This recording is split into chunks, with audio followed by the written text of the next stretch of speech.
Welcome to Mallett and Michelle on Dripping Springs, hosted by me, Michelle Lewis, and Steve Mallett. Well, hey, Mama Lewis, how are you? Third time's the charm. Yes, I know. I didn't think you could mess it up any worse than that. You know, I'm sorry. Well, I'm just a little nervous today because we have... Special guest. We do have a special guest, Elena Erickson with Red Arena. She is here, and she's going to tell us a special event that's going on. And you guys have something coming up at the ranch. What do you guys call it? The facility? Yeah, it's our beautiful covered arena. Covered Arena. Elena is the social media and events coordinator for Red Arena, but she's also a pediatric ICU nurse, born and raised in Dripping Springs. Yeah, we're glad to have you here. I'm glad to be here. Thank you for having me. First of all, tell us what Red Arena is for those out there that don't know.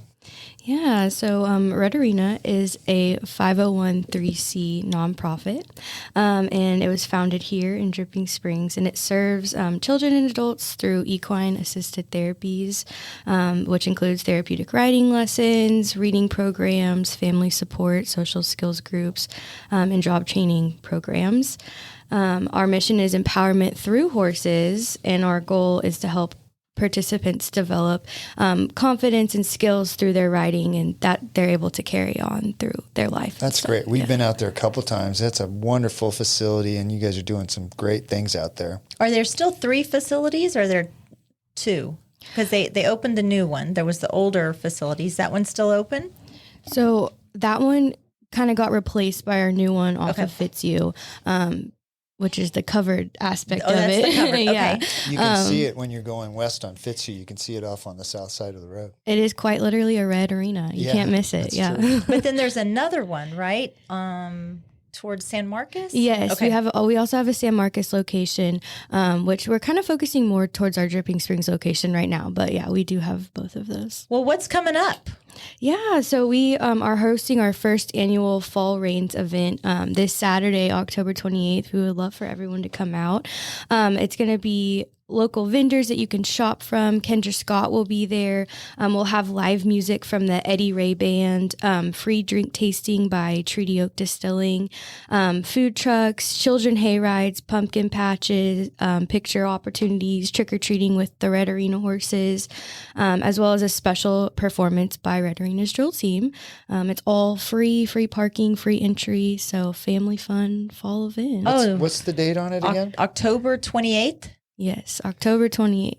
Yeah, that's great. That sounds like a lot of fun. So put that on your calendar. There's a lot of things going on in the fall coming up. There always is out here. I hope it's cool. Yeah. How did you get involved in Red Arena? I fell in love with Red Arena in I think it was 2014. Mm-hmm. It kind of just fell into place, and I've loved it ever since and been a part of it kind of little by little, and now I'm taking up the role of social media and events. You must have a heart for children to be an ICU nurse in a kid's hospital and working with these kids at Red Arena. Yes, I think being at Red Arena kind of helped me pick pediatrics through nursing, and I think it inspired that. Yeah. So. Well, tell everybody the date and the time again, and we'll get as many people there as we can to support Red Arena. Yeah, we would love to see everyone. October 28th, it's going to be from 11 to 2 at our covered arena on Fitzhugh, Big Red Arena. You can't miss it. All right. Everyone come out. Yeah. Well, thank you, Elena, for coming in, and we'll talk about it a couple more times before the day comes to see if we can get you a full house. Sounds great. We hope to see everyone there. Thank you for having us. Thank you. So we record a week in advance, and yesterday was 9/11. Yep. 22 years since the original terrorist attack that happened on our country. And it started me thinking. I was watching the football game the night before. It was the Cowboys and the Giants, and they were doing I guess like a memorial or a dedication or whatever, because they were in New York, and Queen Latifah was singing. And it was just an amazing rendition. The NYPD was behind her, and everybody's waving. And I thought I had such a sense of pride in it. And then I thought, why is it that it seems nowadays in the mainstream media it's uncouth to be patriotic these days? I wish I knew. Yeah, that's a big change, isn't it, from when you and I grew up, where everybody was patriotic. That was you didn't even discuss it. Everybody was proud to be an American. Even though we all knew we had some problems, everybody was proud to be a United States citizen. Yeah, we're not saying our country doesn't have any flaws, but we're just showing our love and our support, for our country, and especially as a military mother and coming from a military family.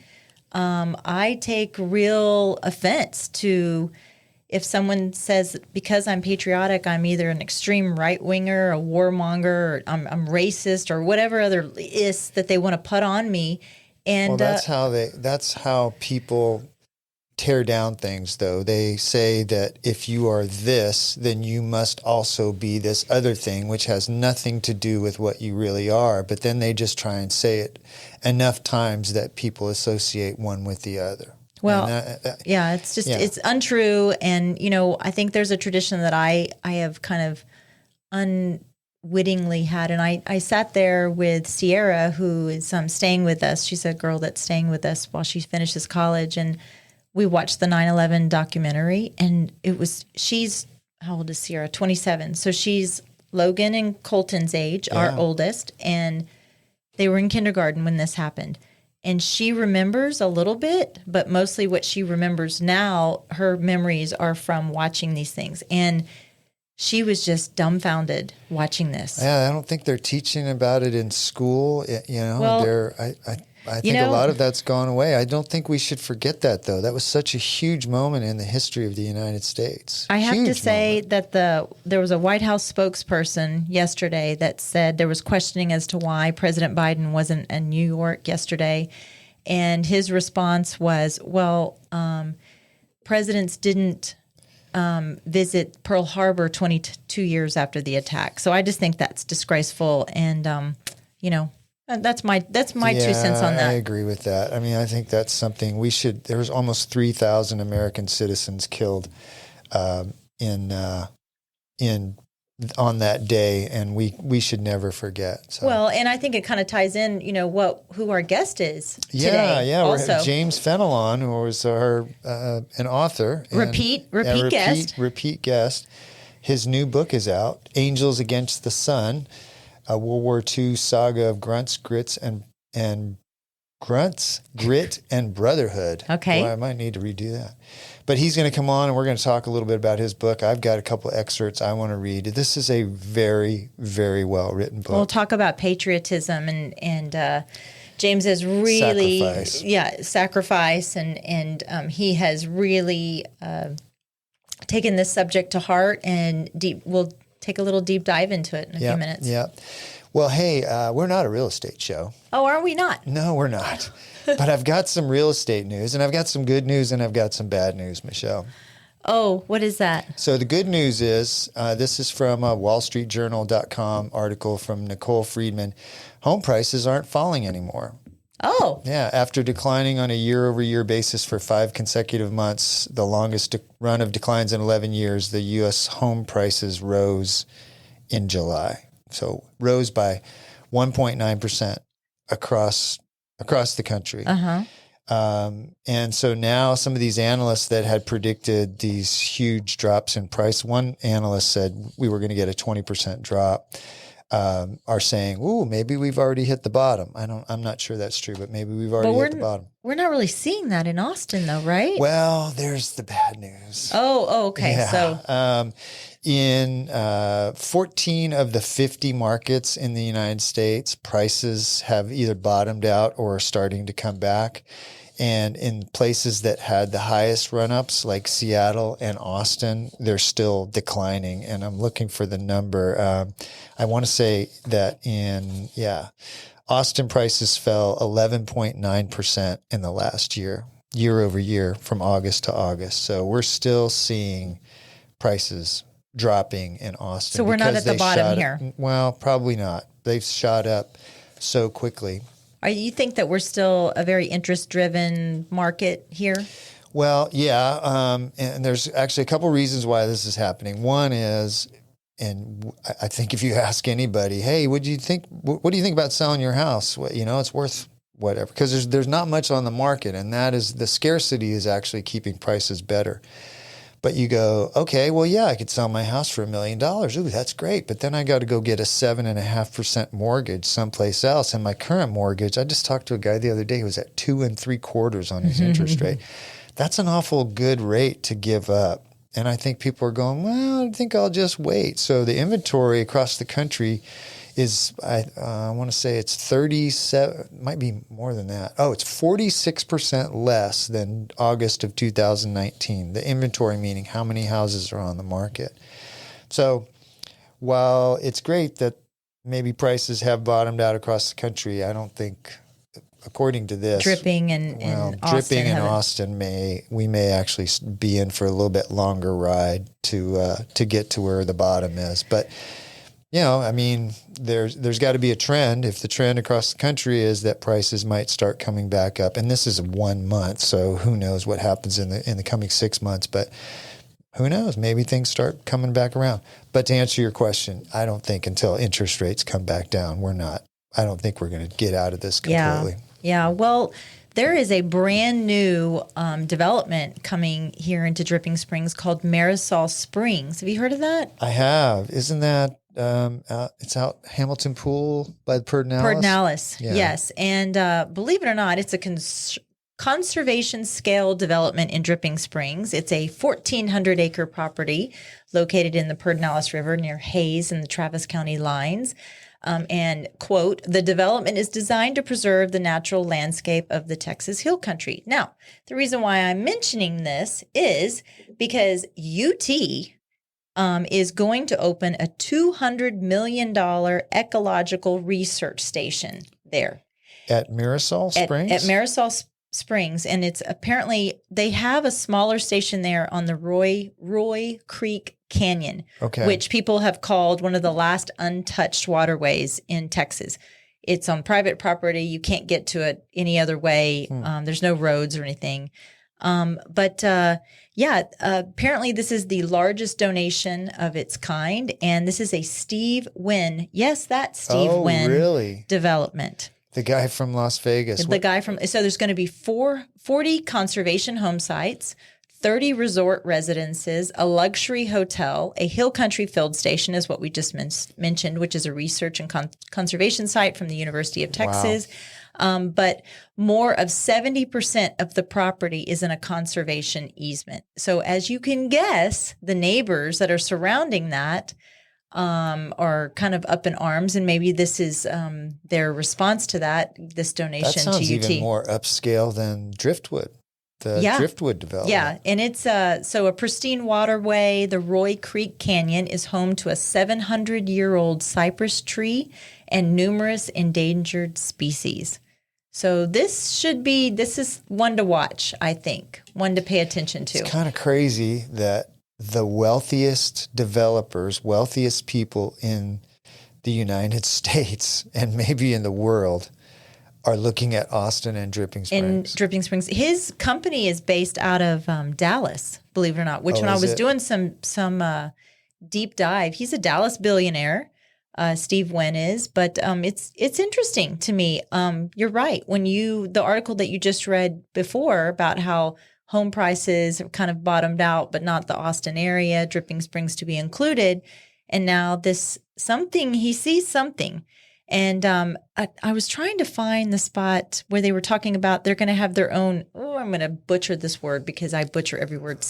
What is the word? Cistern? Cistern. Yes. Cistern. The home sites are going to have their own. That just means rainwater collection. Yes. So, I guess that when people talk about taking more water away. So how do we feel about that?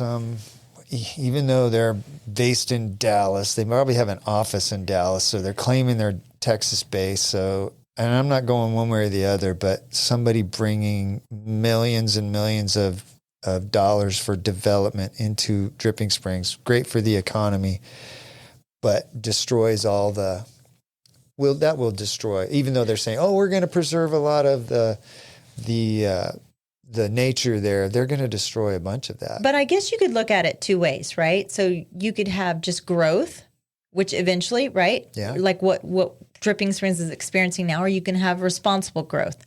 So I'm kind of leaning on this. This is probably more of a responsible growth where they're partnering with UT. They're taking the environment and the land into consideration. I'm just devil's advocate. Or are you just the devil? I'm just the devil. How many people in Dripping Springs are going to be able to afford anything out there? How many people in Dripping Springs are able to afford anything nowadays? Well, Like, I think I couldn't there's quite a afford few. my own house right now. Well, yeah. But, Big Sky Ranch now, houses in there are under $400,000 again. Yes. I swore 2 years ago we would never, ever see that. We would never see houses in Dripping Springs, But real those house are- less than $500,000. But those aren't really real houses, though. Those are cottages. My But son it's my a son real lives. house. Yeah, well, It's an alternative to renting. If you're Yes, a new family, you're exactly a younger right. family, first-time home buyer. My son lives there. There's no backyard. He has a small little. It's wonderful. They're first time home buyers. They're figuring out how to take care of a yard. What I'm used to, as far as a house, a true front yard, a true backyard, that kind of thing. So this development, which my opinion here means nothing, but none of those people are going to become sort of citizens of Dripping Springs. They're not going to get plugged into the community. Their kids aren't going to go to school here. These are all going to be wealthy people that probably come here a month a year or 2 weeks a year. Well, yeah, because there's only what did I say, 40 home sites? Yeah, and they'll probably the slum houses there'll be $6 million. Well, good. Then don't worry about it, because if they're not participating, I'm not complaining about it. if they're I'm just participating in the economy, you know what I'm doing? I'm trying to anticipate the stuff that will be said on Dripping Springs Neighbors. Oh God, you can't anticipate the crap that's said on that page. That's why it's so entertaining. At all. Like the last thing that was said that really irritated the crud out of me was people got on there, were bashing the football players for their opening game, and it just ticked me off. On. It's like these are 17, 18-year-old kids that are leaving everything on the field, and you have some smart ass. That's not for public discussion. Graduated 10 years ago, and in my day, well, you know what, buddy? Go away. Yeah, exactly. Yeah, nobody wants to hear your opinion. Nobody wants to hear your opinion. Hey, last week, Kim Watson came on. Yes, I love Kim Watson. Had a great response on that episode. But we asked her a question about where the money comes for loans at South Star Bank. Out of Brent Gibbs' checking account. Yes.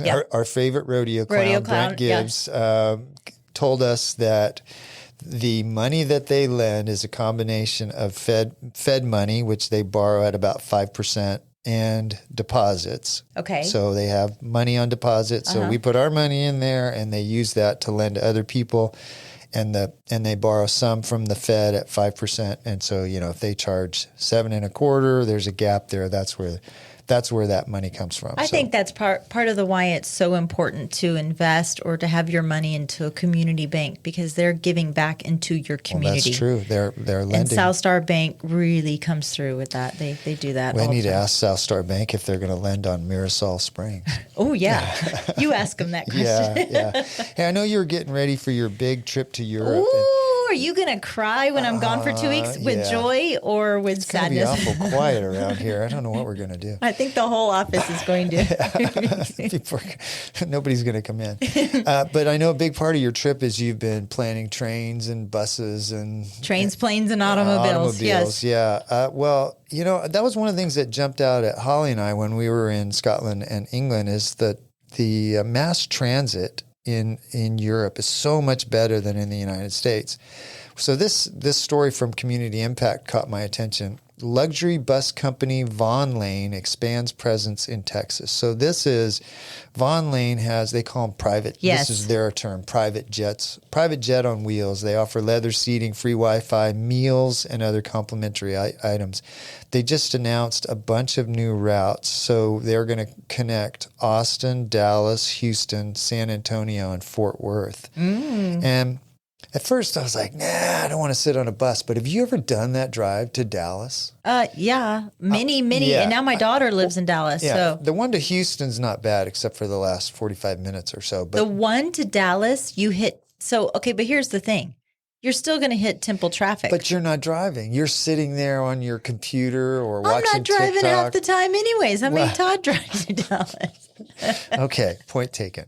But you know what? A past guest of ours, April Miller, she has taken this and she said this was the best thing. Now, the only bad thing is if you're going there for work, and you're going to Uber everywhere anyways, That's good. But when you get there, I'm not going to drive or go from Austin to Dallas and then rent a car.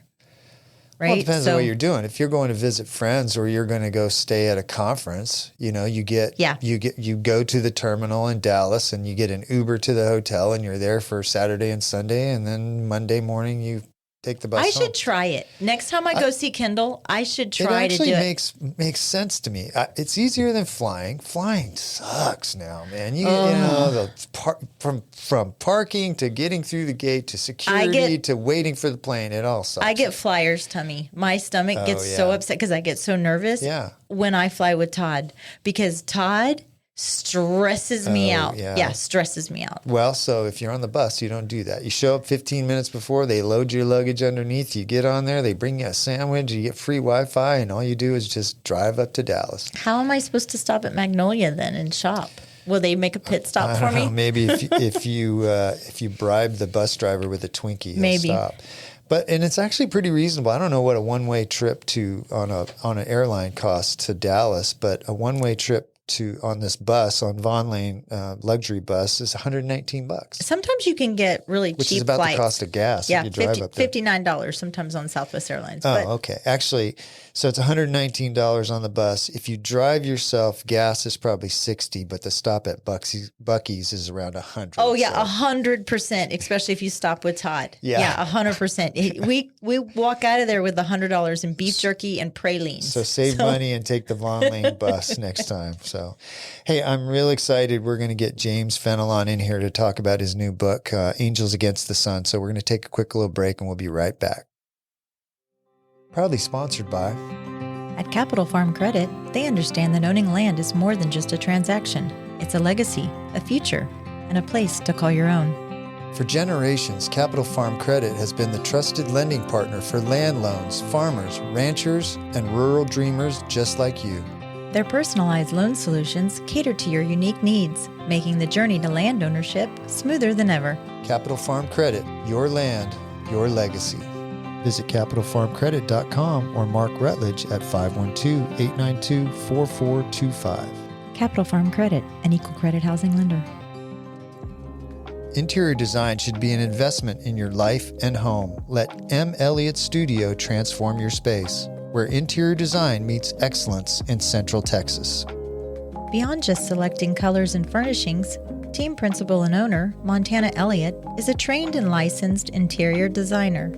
With her knowledge of architectural principles, building codes, space planning, and design theory, her team will work with you to understand your needs and lifestyle.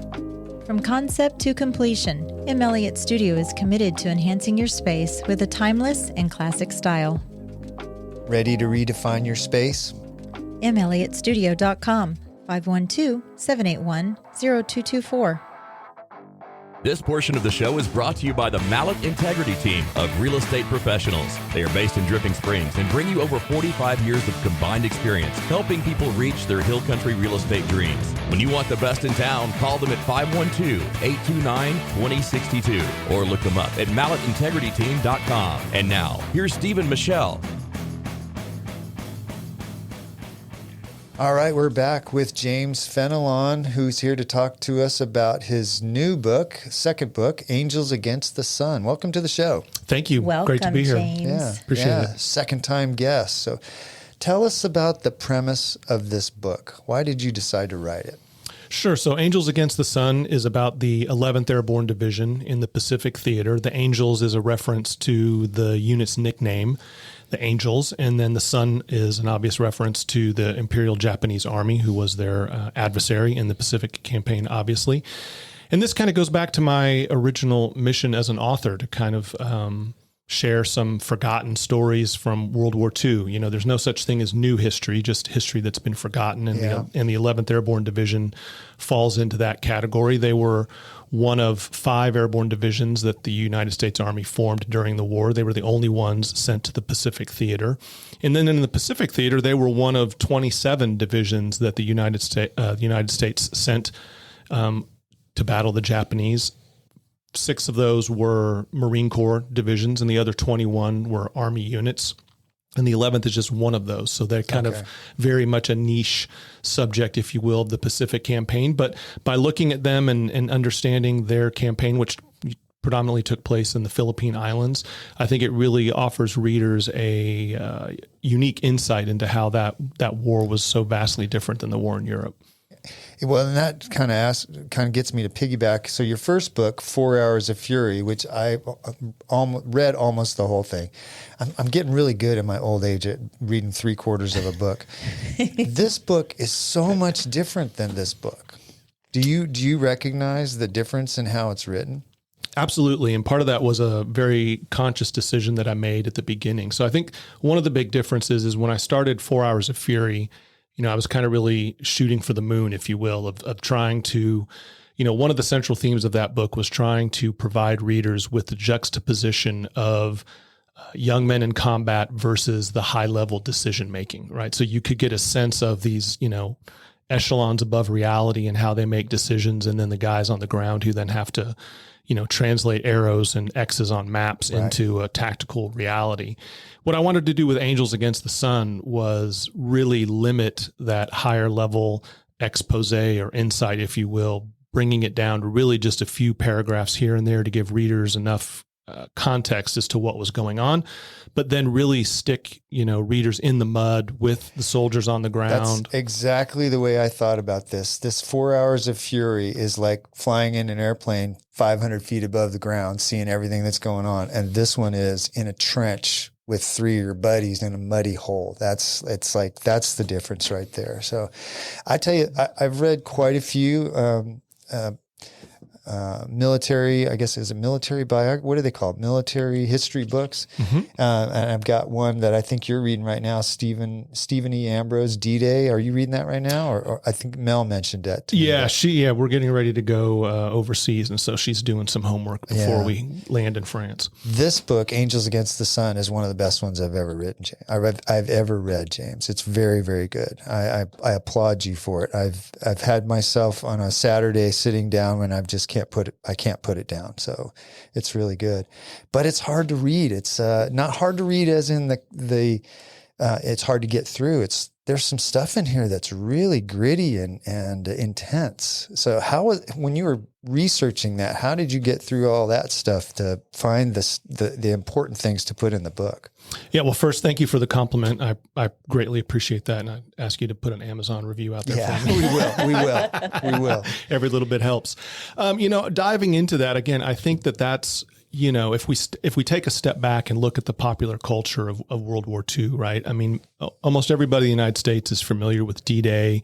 Of course, Band of Brothers and Saving Private Ryan kicked off a nationwide awareness or reintroduction to the war, particularly in Europe. And I think the war in the Pacific has, in many ways, is kind of overlooked because of, to your point, a lot of the brutality that was inherent in that conflict. There's not a lot of romance, for lack of a better word, in the Pacific theater, right? There's no weekend passes to Paris. There's no hanging out in a small pub in England before you ship over, right? There's none of that. It's these guys are on hot, sweltering, bug-infested islands with battling an enemy that would refuse to give up in conditions that, are very hard to imagine. And that was one of the goals of this book, was to really take the incomprehensible and try to wrestle it to the ground to make it as comprehensible as we can, decades later, to try to understand what these folks had to go through, which I think is important. Yeah, the conditions, there is some of the movies, like the old John Wayne movies, there was some of this was really romanticized. But you read your book and you go, man, how do these guys are living in a muddy foxhole? It rains all the time. They've got very little food. Half of them got dysentery. I mean, there's malaria. There's all these things. She's like, I'm not sure that I could get through. That I couldn't get through those conditions. So your book really captures that in a way that makes it, you really feel like you can identify with the guys when they're there. Yeah, and I think that's where, the subtitle, a World War II saga of grunts, grit, and brotherhood, I think the brotherhood was added in there because, to your point, that's what actually got these guys through there. And I think that's kind of become cliche in a lot of ways these days when we look back at it. But I don't think it was something that anybody took for granted. back then. I don't think you could necessarily assume that you were going to be able to make it through because of your buddies. But one of the things that the Angels did in that unit in particular was, they almost culturally imbued these guys with a sense that the last thing you wanted to do on the face of the planet was to be the weak link. Right. And sometimes that meant, holding your ground and against the enemy. And sometimes that meant just tapping your buddy on the shoulder or making a well-timed joke to kind of alleviate the horrible conditions, right? That took on a myriad of meanings back then. But I think that's how people got through it. Wasn't necessarily on their own strength, was because of the group. The group and the group being just like the 4 or 5 guys right around you. Yeah.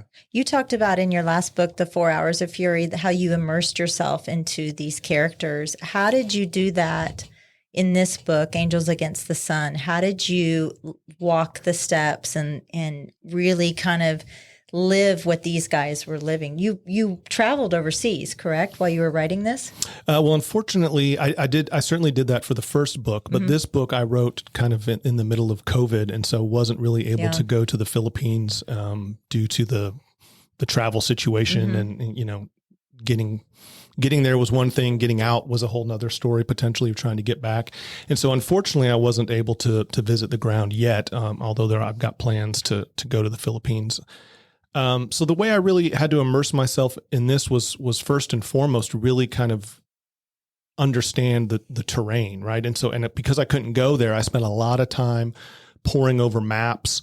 I put some examples in the book actually of the difference in the terrain of they had hand-drawn maps in 1944 when they invaded the Philippines, which were horribly inaccurate, versus the staggering severity of the terrain, which actually was there. And so I put a comparison of those, a 1956 Army issue map, which was accurate, versus the 1944.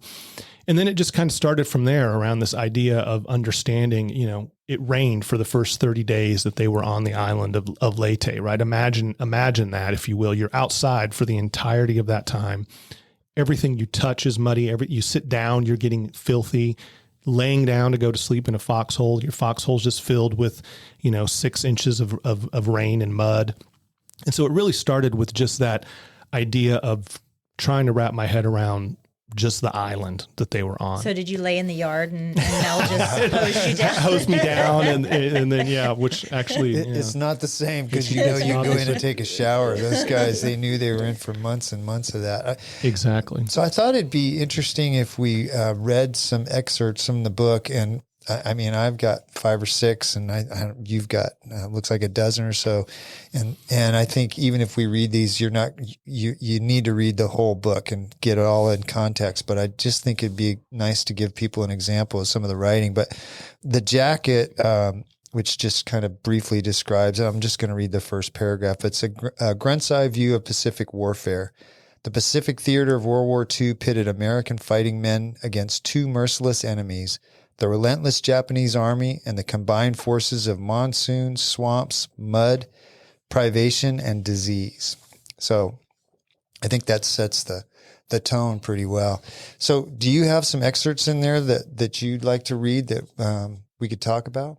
Sure. Maybe keeping on the theme of just the environment, I've picked 2 kind of short excerpts. And the first one is, so once these guys were up in the mountains of central Leyte, as I mentioned, it had been raining the entire time they were up in the mountains. They were having a hard time getting resupplied, meaning that they were so far up in the jungle, there were no roads. So there was no jeeps or trucks bringing any of these supplies up there. So they went through a very difficult time with supplies because, of course, the priority is ammunition and then food and then everything else that you need. So this excerpt talks a little bit about some of that supply situation and some of the supplies that the regimental commander needed.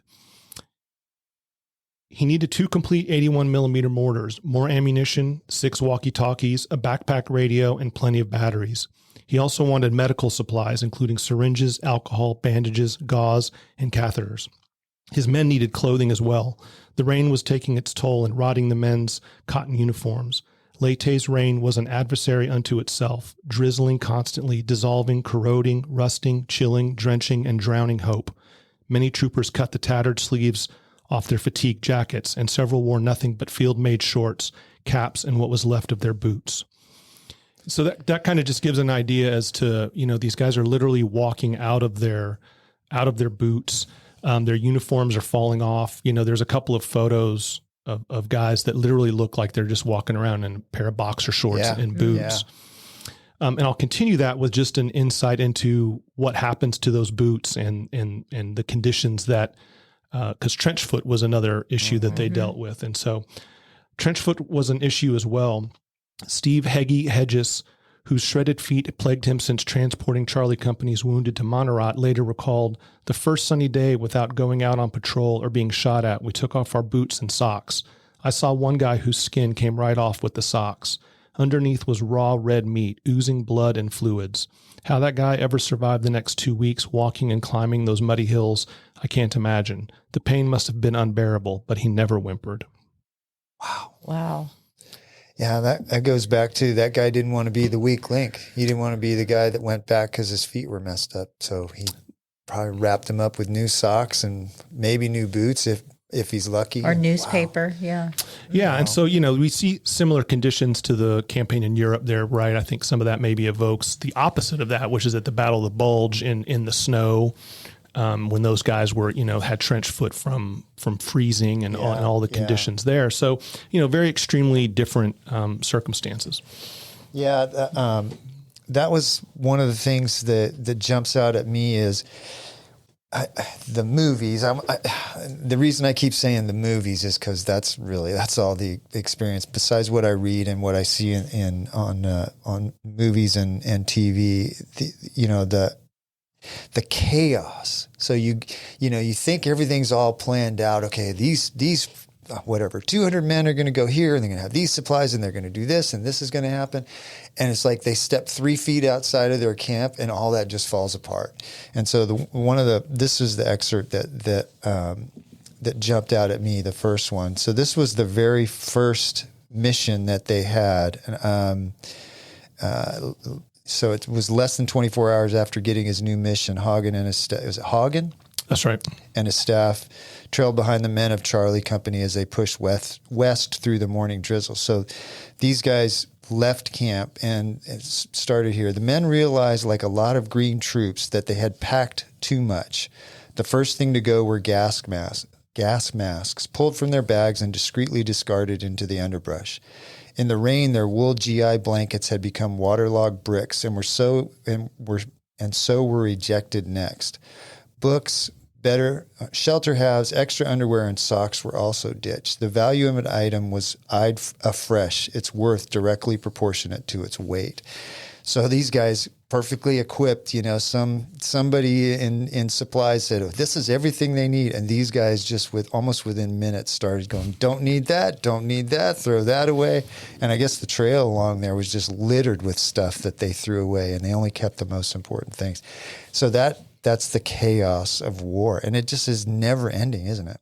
That's right. I mean, those guys learned pretty quickly that you gotta eye the long game in that. And I think, they when they originally landed on the island, they weren't necessarily expecting to go into combat initially. And so that only became, they kind of got thrown in after the Americans had suffered too many casualties, or more casualties than expected, I should say. And so, the terrain, as I mentioned, it was 3,000 foot high peaks, extremely rugged terrain. And that was something that everything just had to be judged by its weight as you're marching up in there. Yeah, it's crazy the adjustments that would have to be made and the variables in war. That's like uncountable variables. Just by second, things change and you have to adjust. So. I think for me, as a mom on the sidelines, I think of it as a military mindset. I look at my son, and there's times when I, on the outside, can see something and see the danger and all the perimeters and kind of just looking on the outside in, right? But he's very mission-minded. His personal comfort takes such a back seat to what his mission at hand is, and that's rescuing somebody, out of his helicopter. And, he really lives by that motto, so others can live. And hearing some of these excerpts, it reminds me of that, where it's like, okay, so their skin is falling off on their feet, but that's secondary to what our mission is, what our purpose is here. Actually, as I read this, a lot of these guys kept going until they absolutely, their arm got shot off. They would actually still keep trying to go until they couldn't go anymore. There wasn't a switch that went like, oh, I got shot in the leg, let me stop. These guys just pushed themselves till they absolutely couldn't go anymore to fulfill the mission and to take care of the guys next to them. Yeah. And I also think that, it was a combination of things, right? You had an enemy who wasn't willing to give up and certainly wasn't going to give you any quarter. So the thought of, I'll be treated within the bounds of the Geneva Convention, maybe is not even close to being an option, right? And then again, you're also in conditions where in many cases, there just wasn't anywhere to go. These guys spent the first part of the campaign literally surrounded in the mountains. Right. And by surrounded, I mean literally on all sides by Japanese units once they got up there. And so you really had this circumstance to where, even if you weren't that tough, you didn't have much choice in what you were going to do next because, so which go ahead. Yeah. I mean, you gotta do what you got to do to get through it. So do you have another one you want to read? That's right. Well, let's talk a little bit about the, the type of warfare. So again, I think one of the things that differed the Pacific from the European conflict was just the style of Japanese warfare, right? And again, I think that was, back to Michelle's earlier question about, trying to understand. That's one of the things I think, from a Western mindset, we certainly have a difficult time understanding the cultural implications of a kamikaze or a bonsai attack, right? Where everybody just gets up online and runs into the enemy perimeter. I think that's something that, certainly 19, 20-year-old Americans back in 1944 couldn't comprehend. And I don't think most of us to this day can comprehend. So somebody may not know what a kamikaze is. To explain that real quick. Yeah. So kamikaze, actually they got their start, the formal kamikaze programmer, kamikaze pilot was this idea that, one of the ways to try to sink an American naval ship was to guide the plane directly into the ship itself, right? So the pilot didn't jump out. The pilot did, was there, right? Drove it right into the end, right? So it was kind of like the first example of a guided missile, human guided missile, if you will. And so that was something that started to occur during the invasion of Leyte, is when it's kind of got formalized, and the Japanese were actually sending out waves of kamikaze squadrons. And then you have, the Japanese on the ground. You had a bonsai attack, which was this notion that you've got a perimeter of Americans, let's say, and then the Japanese decide to attack that perimeter by psyching themselves up into pathological state almost and then running out of the undergrowth shoulder to shoulder with their bayonets and their swords, screaming as they ran. And this was a tactic that worked pretty well in the Japanese campaign in China. Yeah. Where typically what you would see happen is that it would invoke so much fear in the enemy that they would turn and run. And then, of course, you as being in the bonsai attack now have the enemy on the run. Right. You've got your bayonet out, and it becomes a slaughter, right? And so the Japanese infantry never really changed their tactics during the war. And part of that is this idea behind the philosophy of what they believed, and that was kind of where the next quote I thought we could maybe talk about to kind of help explain that. And before you do that, most of this book is taken from the actual words of soldiers that lived this. So they don't always use what we would call politically correct language. So tell us about that real quick.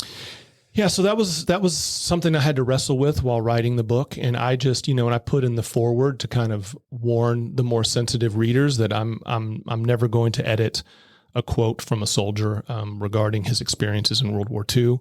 And that's kind of how I approached the project. I put it in as many of their own words as possible, because I think they're in the best position to be able to explain it. And so, today maybe we might get into a quote that uses some salty language, or to your point, non-politically correct language, but that was, using the words of the day, so to speak. Yeah, you change the context of it if you pick and choose what words to use, because it might offend somebody, may or may not offend somebody. So go ahead and read your next book. Yeah, so this one goes back to the idea of kind of where the Japanese had that sense of driving their inspiration, if you will. Excuse me, sorry. And so this is explaining that, and this is from the perspective of General Susaku Suzuki, who understood the attack was a desperate gambit, but he also had faith in his men's fighting spirits, their Yamato Damashi, an attitude which combined honor and love of country with the certainty that their righteous cause made material strength immaterial.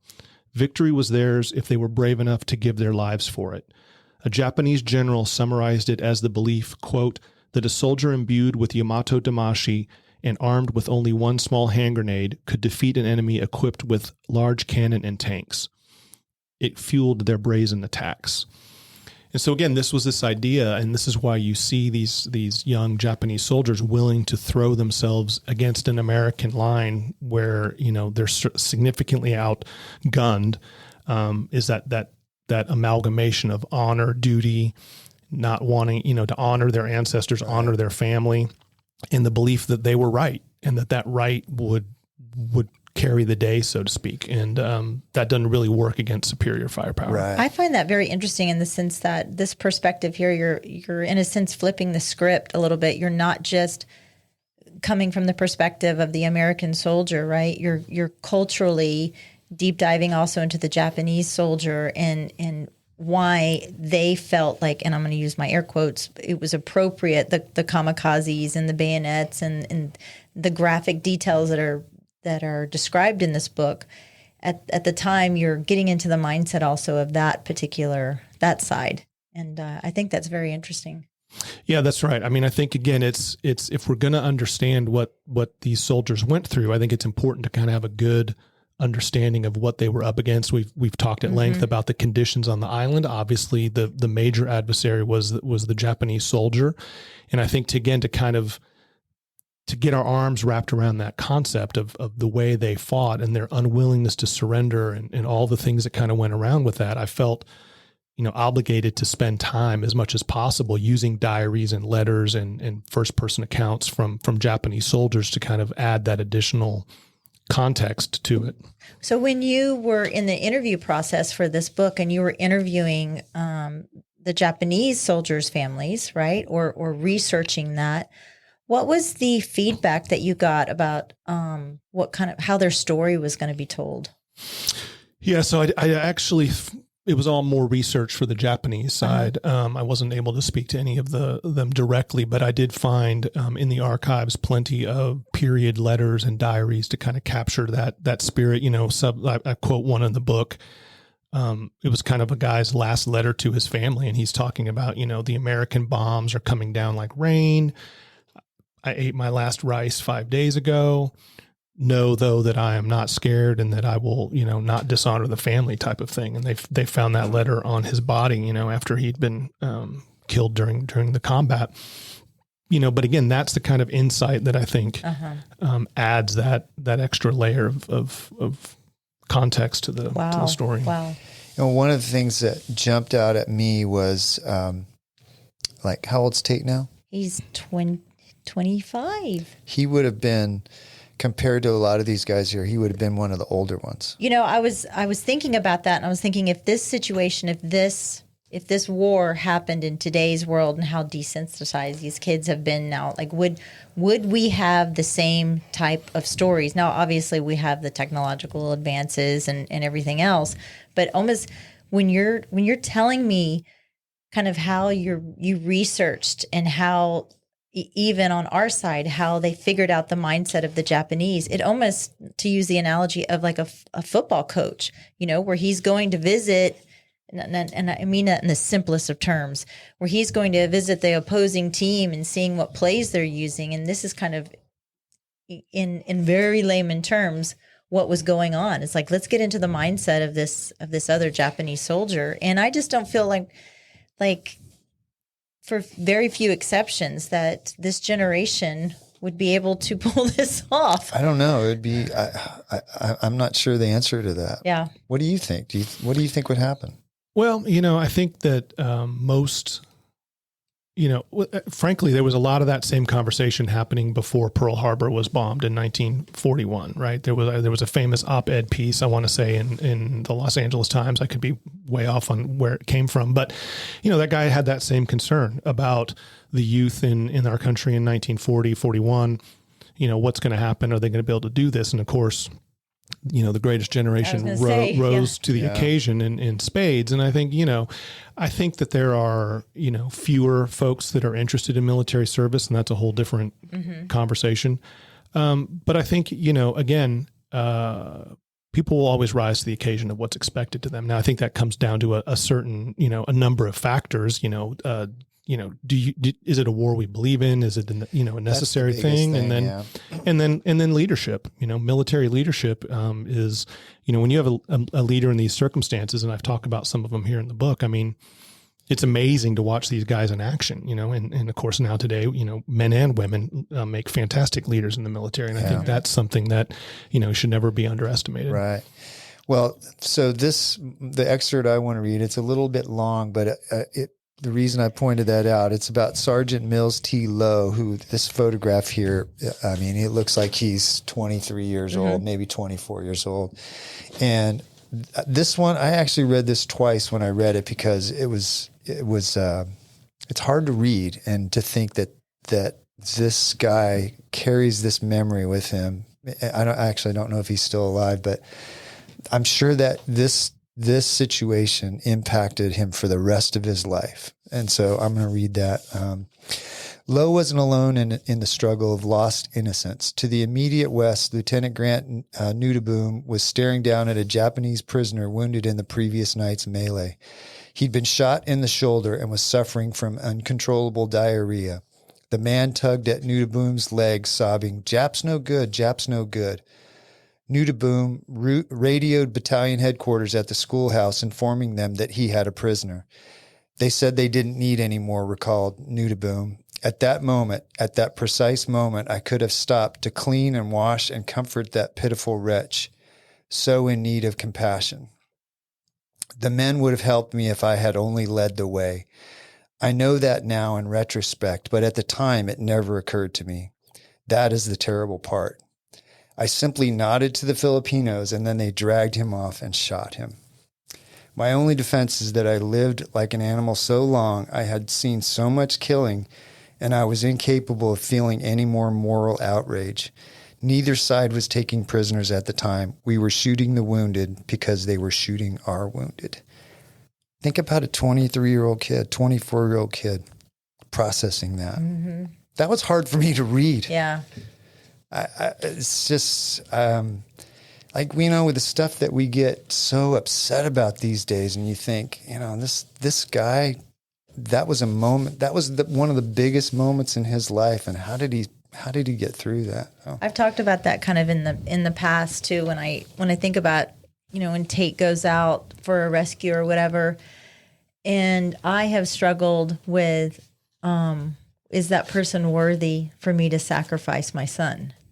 And wow, that is probably the biggest thing that I have struggled with my kid being in the military. He comes across people that have made stupid decisions, and I am sacrificing, in a sense, my child to go out there and rescue this person. And so, that's what, actually, I'm glad you said that, because that's one of the reasons I read that, because I know as a mom, you think if that was your son standing there, yeah. But then also as a mom, I would probably understand, I'm not in Tate's, I'm not in my son's mindset. Like, he's there to get a job done, and not a lot of times when he's on a rescue, he doesn't understand the stupid circumstances that got them to that place. Right. He just understands that there is a human being that needs to be rescued, and then it's after the fact. And then that's when the processing starts to happen. But well, I think that's the definition of service, right? I mean, I think that's one of the things that does concern me today, is that notion of serving something bigger than oneself, right? And to your point, your son is out there. he's got a lot on his mind when he's Yep. going through that, right? He's looking at waves, he's looking at the height, he's trying to figure out a bunch of stuff. And it's only later upon reflection that does he have the luxury of recognizing or thinking Or through how it. dangerous it was. Yeah. Or how dangerous it was, right? But I think that's something that is just inherent in that service. You're doing something for something bigger than you and for others outside of your own. He doesn't even know those people, right? Yeah. So Yeah. James, do you have another one that you want to read? well, you Or talk about? picked Lowe, who's one of my favorite characters in the book. I wish I had the opportunity to get to meet him before he passed away. I did get to speak to his daughter at length about her dad and get a lot of the reflections there. But he again, going back to this looking at the greatest generation, he's one of these guys that viewed the Army life as a vacation from his real life. He grew up on a peanut farm without any indoor plumbing. And so joining the Army, where he got to sleep in, he got 3 square meals a day. Wow. So he was really quite a fascinating character. And I do want to read just a little bit more about his background. Lowe, who had been serving as the platoon leader since they dropped it to Gaitai, was awarded a battlefield promotion to second lieutenant for his leadership. The Army's standard policy was to transfer newly commissioned officers to another unit, which worried Lowe's platoon. He'd been their rock, steadily leading by example. The son of a North Carolina peanut farm sharecropper, Lowe grew up in an austere home without indoor plumbing. He had a workmanlike childhood that required diligence and a strong work ethic, traits the Army rewarded with rapid promotions.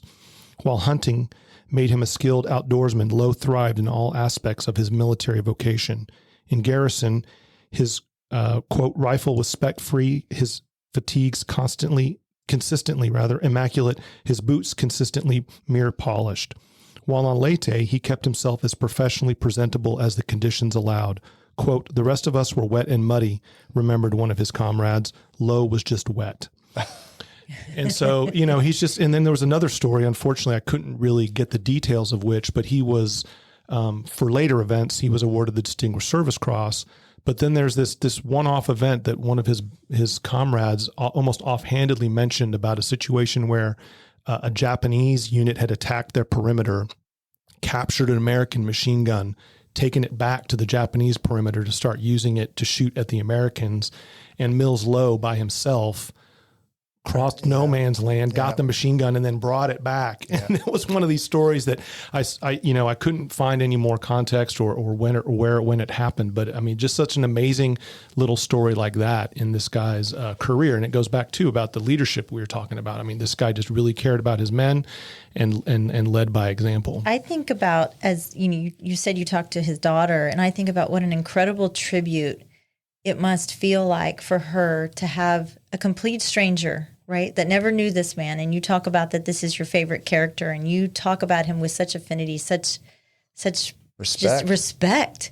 Yes, and I think that just how his legacy is living on through the words of your pages, and as a daughter of somebody who was in the military, and the mother of somebody who's in the military, that is incredibly profound. And that's one of literally hundreds of stories in here that you've told that are allowed these guys to tell. Because some of them, they're just diaries, right? Nothing would have ever happened with them unless you had published them in these books. So. Imagine like 50 years from now, and if someone like James is writing a book and their research is now Facebook posts. Oh my God. Like you're talking about going back in handwritten diaries. Scary. And now you're like, on this day, he said on Facebook. Well, that raises an interesting point because, a lot of communication now, there are no letters, there are no, it's all electronic or emails. And so how do you text messages? How do you capture that history? How do you capture that from a later on perspective of research? I can tell you what I've done. Question. So my son, who is thinking about getting out next year, he's applying to med school right now. And I've never deleted any of his text messages, and I've taken screenshots of them from back when he was in boot camp to now. And so he hardly ever listens to the podcast anyway. So I'll just say, so I'm creating a book when he gets out. So he'll be in 8-9 years. And it's like pictures that he would send me from boot camp and his letters. and text messages and things like that I have to now. So maybe there is a way that you can kind of there's so much electronic stuff out there, but it's a lot of that's just going to be lost into the dustbin of the internet.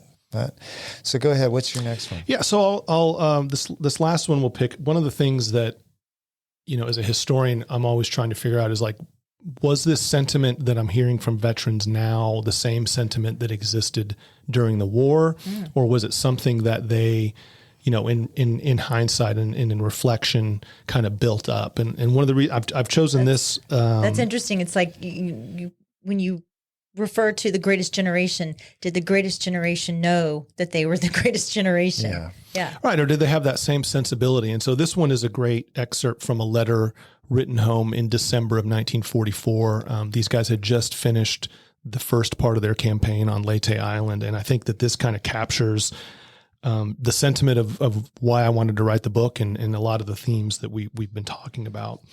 So in a letter home to his parents in December 1944, Private Richard Muller shared his ruminations after the long nightmare of Leyte, writing, quote, "These men I'm with are really close, and our company officers are good leaders and have to go through everything we do and much more at times. You can see the pain on their faces when someone dies or is hurt because of the orders they had to issue. We're all scared and sometimes just can't do everything we should, but everyone understands the other man's feelings and helps out whenever necessary. If I have to be here at all, these are the men I want around me. That's for damn sure." So I think that's a great way to kind of close out the quotes, because it literally summarizes everything that we've been talking about, and it was documented in 1944. It's a great book, James. I applaud you for it. Your first book I enjoyed. It was a good read. This one has been really good. So we talked in about on your first book when you were here, 4 Hours of Fury, about how is there going to be a movie? So I could see this being made into a movie. What if you were going to pursue that? What would be the steps to do that? Well, fortunately, that's the role of my agent. So he's the guy that knows the people, and he certainly sent out copies of books to various producers and things like that. So we'll see what happens. I mean, it's tough right now with the writer strike and all that stuff going on to see what's going to come out the other side of that. But you never know. Yeah, you never know. I think that's the problem with a screenplay, is that it'd be cut down to 10% of what this is, but there's just, story after story that is, I know people would want to hear, want to see. And, so hopefully somebody will pick it up. Have you done an audiobook version? Mm-hmm. That's right. Yep. Okay. Did you read it? I did not. No, okay. I got to pick who read it. Yeah. George Clooney. He's like, I picked George Clooney. Did Mel have anything to do with it? So what is next for you? I know that you, as a writer, you're always going to be a writer, and you're writing articles. And are you on to your next book right now too? Or do you have an idea of what you're kind of toying around with some things? You have anything you want to share? Well, I'll just share the update, which is my third book right now is being sent out to publishers. And I'm going to keep quiet on the topic until I get some feedback from them on that. But so fingers crossed, I'll be cruising on book 3 here shortly. Can you just tell us, is it World War II or is it different? It's a life of two podcasters. in the trenches. I've been doing a lot of research on your Facebook post. It's still a World War II, but very, very different than these two books. These two. Yeah. No. Well, I'm looking forward to that. But so tell us where people can get the book. Sure. You should be able to get the book at you can definitely get it at the usual suspects, Amazon.com or Barnes & Noble. You should also be able to order it through any independent bookstore as well. Wow, that's great. Well, thank you so much for coming in. James. When you told us that you were going to write this, I was excited, and you gave me a signed copy, and it took me a little while to pick it up, but when I picked it up, I didn't want to put it down, and you did a great job on it. So. Well, thank you. Yeah, thanks for spending the time with us to discuss it today, James. Well, we are so honored to have you, and I can't wait to have you on for the third book. I appreciate it. Always fun to be here. Ready to turn your land dreams into reality? Look no further than Capital Farm Credit. Need a loan for your perfect piece of land? Capital Farm Credit is there for you. Their dedicated team will tailor a loan to fit your unique needs, because your dreams are their priority. Capital Farm Credit. Your land, your legacy. Visit capitalfarmcredit.com or Mark Rutledge at 512-892-4425. Capital Farm Credit, Together, we're better. Capital Farm Credit, an equal credit housing lender. Elevate your living experience with M. Elliott Studio, your trusted partner in interior design, registered and licensed by the state of Texas. You want your home to reflect your personal style and identity. Investing in a well-crafted design doesn't just beautify your home, it enriches your life. Team principal and owner, Montana Elliott, understands the profound impact of a thoughtfully designed space. From remodeling to full design, M. Elliott Studio is the first step to unlocking your style. Turn your aspirations into reality. Tailored to your taste and desires, M. Elliott Studio will work to create an environment that embraces your style with style. Your space, their expertise. melliotstudio.com 512-781-0224. This show has been brought to you in part by the real estate pros at the Mallett Integrity Team. When you're looking to buy or sell, you need them on your side. Why settle for less when you can have real estate done right? Give them a call at 512-829-2062 or get more info at mallettintegrityteam.com. You know you like us, so go now to Apple Podcast or Spotify and leave us a review. Why don't ya? We love your feedback and comments. Email us at mallettandmichelle@gmail.com. Thanks for putting up with us.